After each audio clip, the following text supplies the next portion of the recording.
તો આ તરફ ગાંધીનગરના રૂપાલ સોનીપુર તાલુકા પંચાયતની ચૂંટણીને લઈને પણ ઉત્સાહ જોવા મળી રહ્યો છે। તાલુકા પંચાયતની આ ચૂંટણીમાં મતદાન માટે મતદારોની લાંબી કતારો લાગી છે। સવારથી મતદાન કેન્દ્રો બહાર મતદારોની કતાર લાગી। સોનીપુર તાલુકા પંચાયતની સીટ પર 28% સુધી મતદાન અત્યાર સુધીમાં નોંધાઈ ચૂક્યું છે।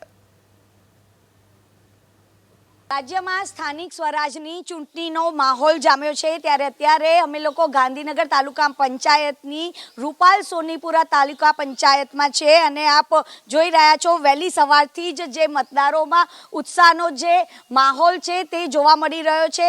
તમામ મતદારો છે તે પોતાના મતાધિકારનો ઉપયોગ કરી રહ્યા છે। લોકો લાંબી કતારોમાં ઊભા છે ત્યારે અત્યારે અમે લોકો આ રૂપાલ ગામમાં છે। રૂપાલ ગામના જે મતદારો છે તેઓ કયા મુદ્દાને આધારિત મતદાન કરવાના છે તેના વિશે વાત કરીશું।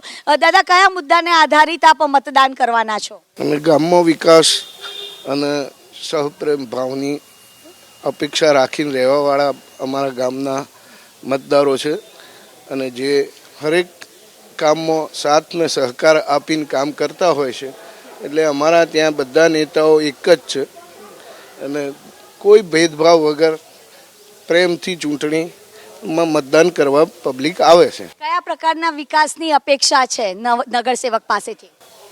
રૂપાલની અંદર એસપીટી પ્લાન્ટ, ગટર લાઇન, પાણી, આરોગ્યની સુવિધા, પશુપાલનની સુવિધા અને પાકા રોડ રસ્તા, ડામર રસ્તાઓની અને મકાન આવાસ યોજના સર્વેની વિકાસના કામોની આધારે તાલુકામાં ચૂંટણીમાં મતદાન થઈ રહ્યું છે।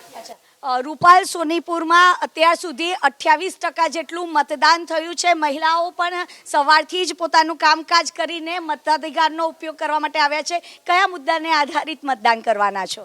બસ ગ્રામનો સારો વિકાસ થાય અને એને સારી પ્રગતિ પર લઈ જાય, બસ એના ઉપર